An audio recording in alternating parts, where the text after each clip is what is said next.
en 2021, il y a un ami qui me propose de jouer dans un petit lieu très exotique au bord de la rivière et tout. Donc, je lui ai dit pourquoi pas. Et puis, je poussais la chansonnette, quoi, avec les clients qui étaient là, c'était bon. Dans un moment de coupure, on me signale qu'il y a une table qui m'appelle. Je dis, ah, bon. Et c'était le début de quelque chose, puisque à aucun moment, Cyprien ne m'a dit qu'il était musicien. Puis en rentrant de ce concert, je me suis vraiment dit, mince, il faudrait vraiment que tout le monde voit ça, quoi. Au final, son sens du public, son sens de la scène, ça n'a rien d'entier, c'est universel. C'est comment communiquer avec son public, peu importe la musique avec laquelle tu le fais. Ça, il maîtrise ça, j'ai jamais vu ça, quoi. Donc je lui ai dit, il faudrait qu'on se voit. Lui, il est métropole de Saint-Ouest, il faut qu'on se voit pour qu'on parle vraiment dans les yeux, quoi. C'était mon quartier, quoi. Et on montait, on descendait à pied pour aller à l'école. C'est là que tu sévissais. C'est là que je sévissais. Et quand j'ai commencé à jouer de la musique, j'ai commencé avec des aînés, des vieux. Il y avait un accordéoniste, un guitariste, etc.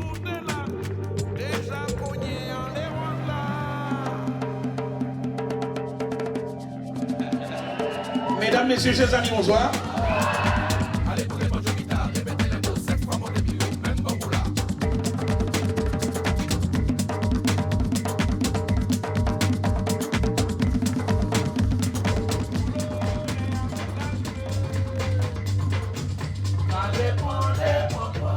De toute façon, là, on peut mettre un peu de maquet aussi, non? Oula. Pendant le début du Toon Black. Juste le tout petit bout, là. Ouais, juste deux, trois petits... Surtout après le banjo guitare.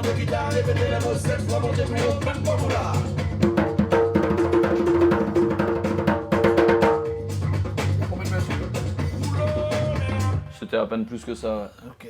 Mais après ça remplira déjà bien. Attends, il faut que je me retrouve dans les pistes. Et après le clac, tout de suite le chant. Ça, j'ai fait un clap de fin. Il faut que je fasse une reprise pour ça d'abord.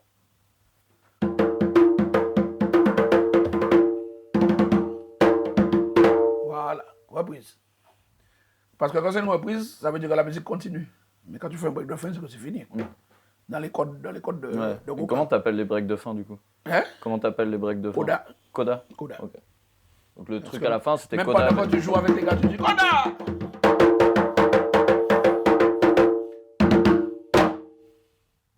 Je te dis qu'il n'y a pas de hasard. Il n'y a pas de hasard. On s'est rencontrés parce qu'on devait se rencontrer.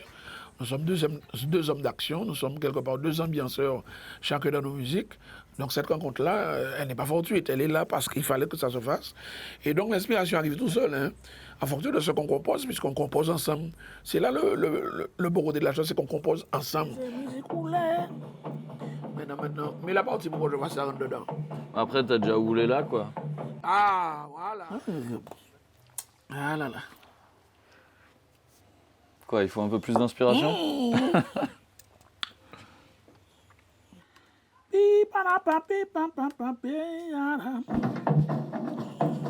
Laisse ça beau.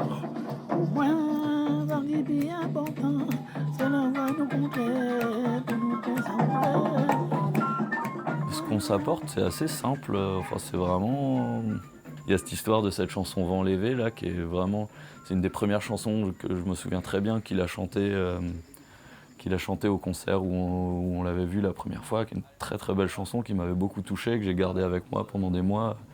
J'ai même appris à la jouer au piano avec des accords caribéens qui sont très jazz, très piano-bar, très beau quoi. J'ai eu envie d'apprendre à jouer ces accords. Mais pour autant, j'arriverais pas à intégrer des accords comme ça dans une musique actuelle comme moi je l'entends. Donc il fallait que je trouve ma manière. Donc il m'a dit, ah, il y a cette chanson là, je sais pas si tu la connais, j'aimerais bien qu'on la chante. Je lui ai fait, bah, bien sûr, j'adore cette chanson, ça me ferait... Mais c'est un challenge pour moi de réussir à trouver une manière à moi de lui proposer cette chanson et qu'il la reconnaisse et qu'il l'accepte, quoi. Qu'il soit là, oui, ça c'est ma chanson. Et puis quand il a écouté ça, tu vois, je peux pas te dire que ce soit très précis nos échanges, quoi. C'est juste, il a écouté, il a fait... Voilà, tu vois, quand tu bosses... Il m'a juste dit ça.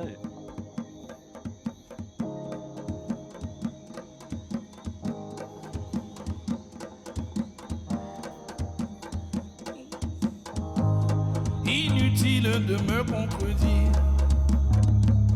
Je n'ai rien encore dit. À l'hivernage, j'écrirai mes morceaux. Répétez les mots 7 fois, montez plus haut, même Mamoula. Là que ça va là, ouais. Et du coup, faut que ça appelle un événement, ça, si Ouais, tu ouais, fais ouais, ça, ouais. quoi. Parce qu'on est passé dans le boula, justement, on demande le boula là. Et du coup, pas de boula avant? On va pas de boula avant. C'est bon Comme ça, c'est bon? Comme je l'ai placé là, c'est exactement. Allez, montez mon guitare, répétez les mots 7 fois, montez plus haut, même Mamoula. Ça veut dire qu'on est dans le boula, on est dedans là. Attends, faut que je vois si j'arrive à le faire, moi, maintenant. Allez, boulez, banjo guitare, répétez les mots 7 fois, montez plus haut, même bon boula. Allez! Allez, montez mon guitare. Répétez les mots 7 fois, montez plus haut, même. Allez, boulez, banjo guitare, répétez les mots 7 fois, même bon boula. Même Mamoula. Cyprien n'a pas fini d'apprendre parce que j'essaie de lui donner le maximum sur notre culture. Parce que je pense que si plus il en sait sur notre culture, plus quand il va prendre du recul, il va pouvoir développer les sons qu'on a. Moi, je pense que c'est ça.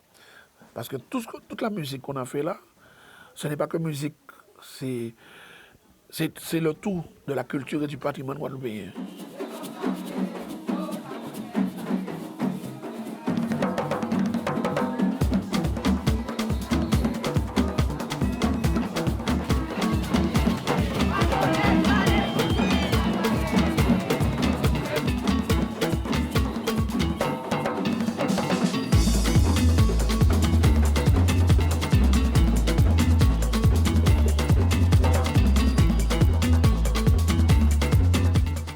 Le carnaval, c'était un peu un symbole de ce que je venais chercher d'une certaine manière.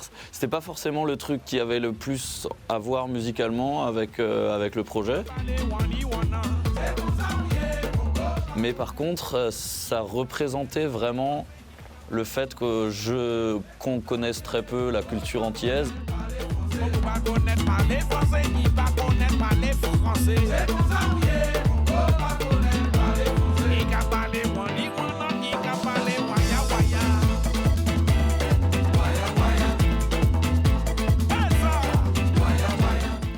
Dans la Caraïbe, la musique cubaine, jamaïcaine est très représentée. Et pourtant, il y a 2 îles françaises qui font partie d'une histoire française. Et on a un espèce de recul par rapport à ça. Le goka, c'est une musique qui, malheureusement, pendant longtemps, a été dénigrée. Alors que c'est la musique type d'ici. Moi, quand j'ai été élevé, on avait une interdiction formelle d'aller vers le tambour. On avait une interdiction formelle de parler le créole, qui est notre langue natale. Et pourtant, maintenant, au jour d'aujourd'hui, après avoir persisté, on se rend compte que le goka est à l'UNESCO. C'est un patrimoine immatériel de l'UNESCO.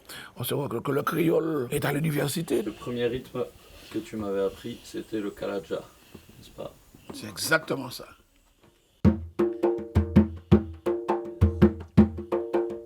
Tu sais, le cas a énormément de rythmes. On dit qu'en Guadeloupe, il y a 7 rythmes comme les 7 jours de la semaine. Le roulé qui est un rythme beaucoup plus balancé. Alors on dit que le roulé, les esclaves à l'époque écoutaient. Ils aimaient aller écouter ce que faisaient les maîtres. Comme les esclaves jouaient déjà au tambour, ils ont essayé de recopier la valse à partir du tambour. Donc c'est le même balancé.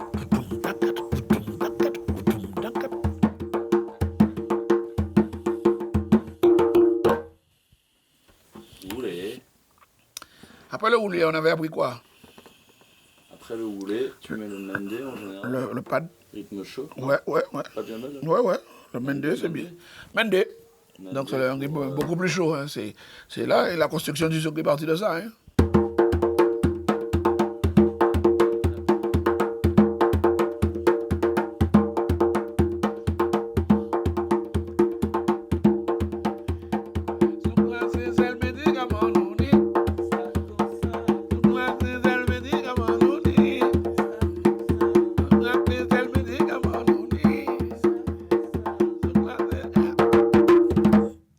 Ensuite, tu as ce qu'on appelle le lirose. Donc c'est tout un cheminement pour arriver à jouer le lirose comme il faut. Les gens vont jouer le lirose qui flotte.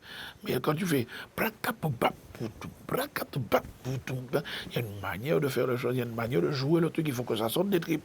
Parce que c'est une musique qui se joue avec ça. Hein. J'insiste dessus. Hein. Tu ne peux pas aller frimer sur un instrument comme ça. Cet instrument-là, il faut le ressentir. Moi, j'ai envie de jouer, distant, yo, rassasié. Moi, j'ai envie de chanter, pour toutes les nations. Pour musique en ouais.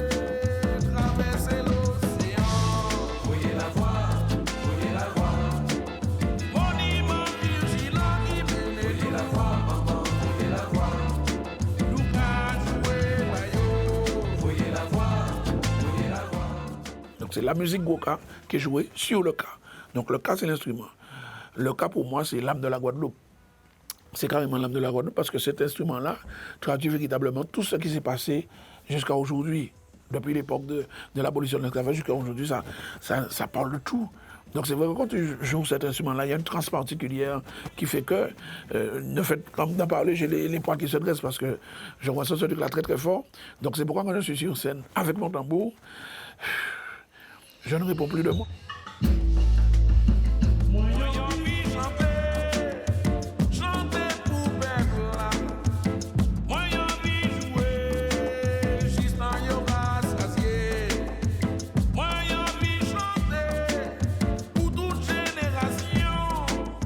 Il est chant principal, donc il maîtrise l'épine dorsale de toute musique. Enfin voilà quoi, le propos de la musique, l'adresse au public, il est parfait, c'est son truc. Mais en même temps, il connaît toutes les manières de groover guadeloupéennes et pour lui, c'est indissociable du chant. C'est vraiment deux composantes hyper importantes de n'importe quelle musique. Et en fait, qui me laisse une liberté autour, mais gigantesque. Genre, je peux mettre juste une guitare par-dessus et c'est bon. Hier, on a joué juste piano, tambour-voix, et puis ça suffit, c'est de la musique, quoi. Mais je peux aussi imaginer d'y mettre de la techno, je peux imaginer d'y mettre des synthés, je peux imaginer d'y mettre des cordes, des cuivres, enfin. On va écouter ce qu'on a fait, là, les dernières paroles qu'on avait mis sur ça. Sur lequel? Sur 114 orgues découvertes. C'était ma chanson des tropiques. Mais je me souviens plus ce qu'on a fait. Ah, ça pourrait être bien le thème avant que ça parte des fois.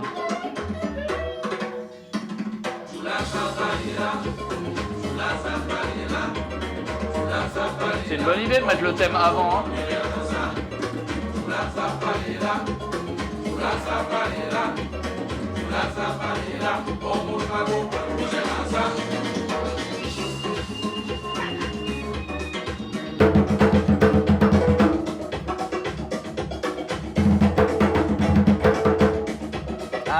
Ah, c'est comme ça.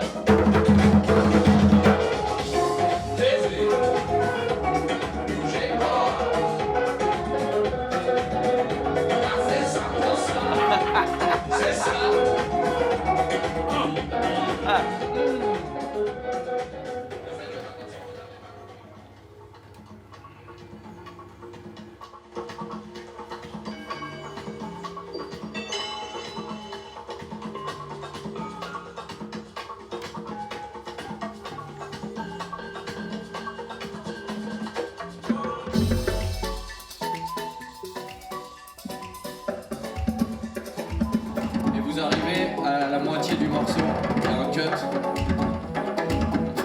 où je vous invite.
Merci. Non, on peut se la refaire, s'il te plaît.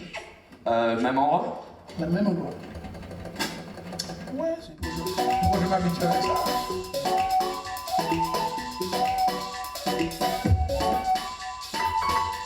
On met le paquet.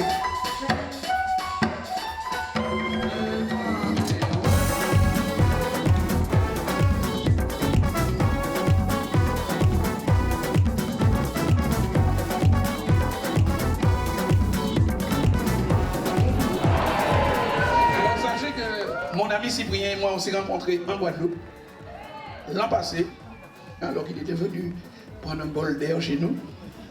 Et donc, on s'est trouvé des points communs, musicalement parlant. Et on a décidé d'allier sa musique électro et mon gros traditionnel de chez moi. Prends gâteau, prends gâteau, prends gâteau à tout.